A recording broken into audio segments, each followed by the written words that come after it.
Jizai Okimono.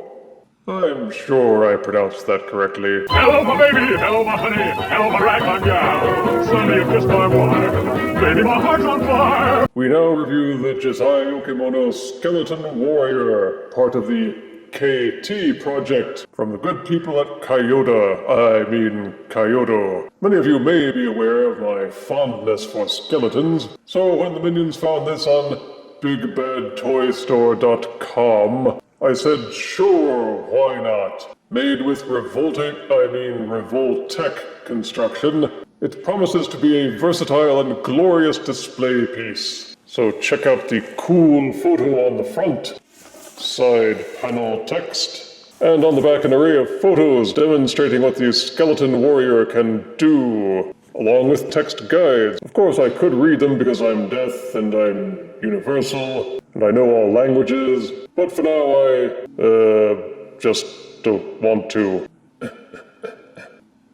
There's more of the same on the other side panel, but like many Revoltech-based offerings, there's a flap you can open, held by Velcro, and you can take a peek at the goods inside, along with other offerings in this line, and more text that I don't feel like reading.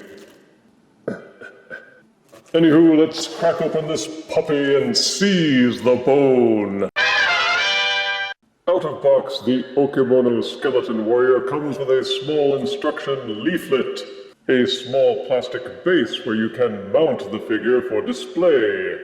The base can also be pulled apart and used for storage for the other accessories. A red piece of samurai oriental style armor with matching samurai helmet. One of those weird conical Japanese hats. A big honkin' spear accessory. A samurai-style katana. An alternative damaged-style skull. 3 extra right hands with various gripping and open hand postures.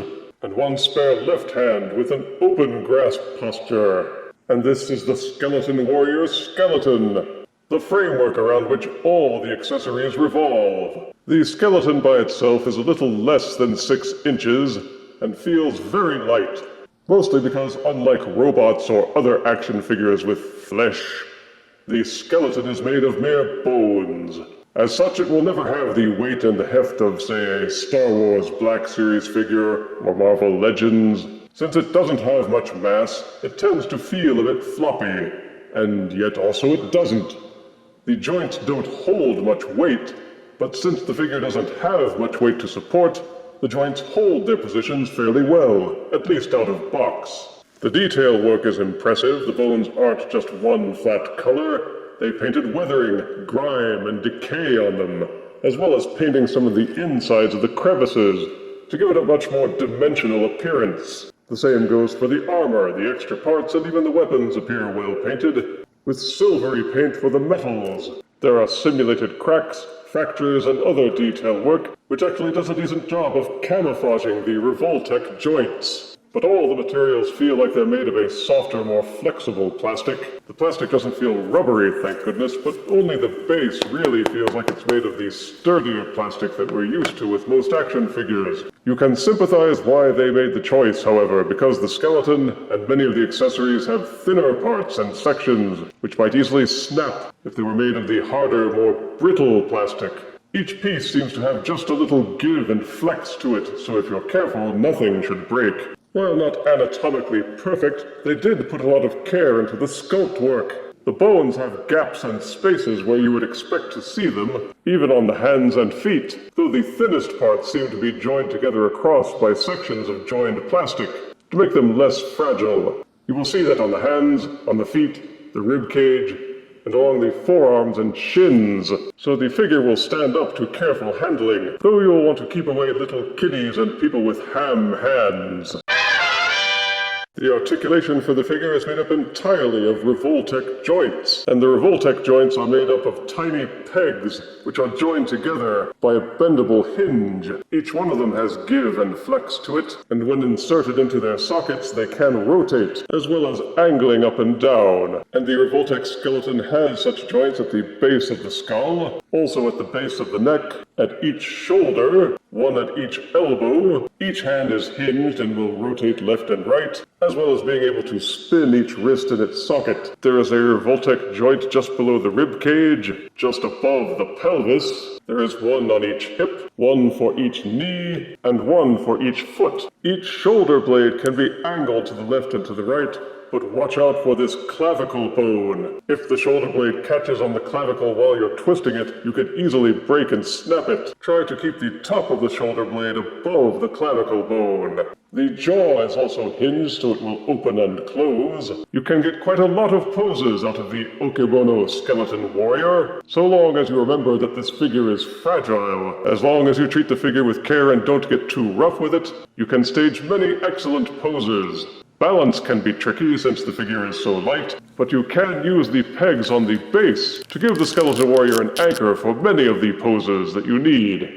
But wait, there's more! At any time you may separate any one of the bones from its Revoltech joint, including the skull, so you can swap out the damaged one instead. And either skull can be clipped into the weird cone hat. Sometimes it's easier just to pop the heads off in order to squeeze them into whichever hat you want to give them. Then reinsert the joint, so your skeleton warrior can be a hat-wearing man. Ditto with the arm hour. It's easiest just to take the entire ribcage section off from the spine, spread out the arms a little bit, also pop off the head so it doesn't get in the way. Use the flexible plastic to bend the shoulder harness forward, and insert the ribcage. Make sure it's nestled in nice and snug, then flex the back of the armor backwards until these two little pegs at the back are exposed, and slot the shoulder harness into the pegs. Then you can reinsert the neck onto the body, and thread the spine back in through the armor to reconnect it to the rib cage. The armor is also made of the more flexible plastic, so yes, you'll have to be ginger with it, especially these areas where the plastic is thinner. The shoulder harness and other parts that are thinner may harden over the course of time and start to crack, so try not to flex this thing too much. Putting on the armor does take away some of the posing ability, but you can still get decent range of motion. You can swap out either head or either hat. The jaw keeps falling off of the damaged version of the skull for mine, but it clips back on easily enough. One hand is meant specially for holding the samurai-style sword. The spear is meant to be inserted by pulling it apart at this center section. Then one of the left hands is meant to be threaded through the spear. Simply push it in, then reinsert the rest of the spear, and he can hold that in his hand as well. And depending on which hand accessories you use, you can rig the skeleton so that it can hold either the spear or the sword with both hands, which is better than you get from most conventional action figures. While you can't pose the fingers, the included hands are flexible enough that you can use accessories from other sources like the body-kun figures. And the interwebs is a trove of places willing to sell customized gear for figures in this scale. So it's possible for you to buy outfits, weapons, hats, and all kinds of gear to deck him out for serious poses or comedic purposes.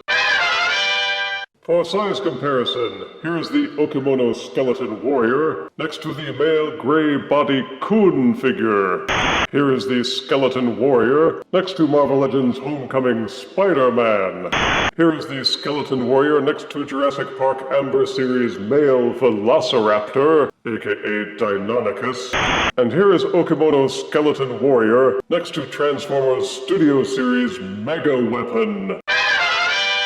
The Jizai Okimono Skeleton Warrior is an eclectic figure set, which may only appeal to those who are fans of the human skeleton, like me. Positives are good sculpting and detailed paintwork, a variety of accessories, a handy base that doubles as a storage vault for the extra pieces. It features Revoltech's robust joint system for superior articulation, and is an excellent foundation on which 6-inch scale enthusiasts can make customizations. Negatives are that this set is imported and therefore expensive, and if you are not a skeleton fan, then you probably won't be motivated to shell out any of your mortal scratch. Plus, in the end, despite all the versatility and how cool the skeleton looks, you will likely come away feeling like you didn't get your money's worth. For the cost, I was expecting a little bit more. The body armor looks a bit silly. Many of the Revoltech pegs slide out of their sockets unless you beef them up with some furniture polish, so they'll grip better. And you have to exercise a lot of delicacy when posing the skeleton. I worry about some of the joints snapping if I apply too much pressure. The materials feel soft and therefore cheaper, and balancing this thing is tough,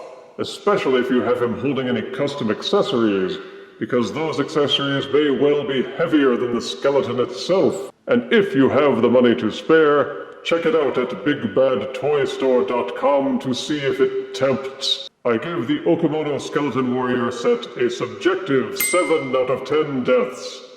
Now to the internet to find him a black robe. If you refuse me, honey, you lose me, then you'll be left alone, oh baby, tell them all, and tell me I'm your own.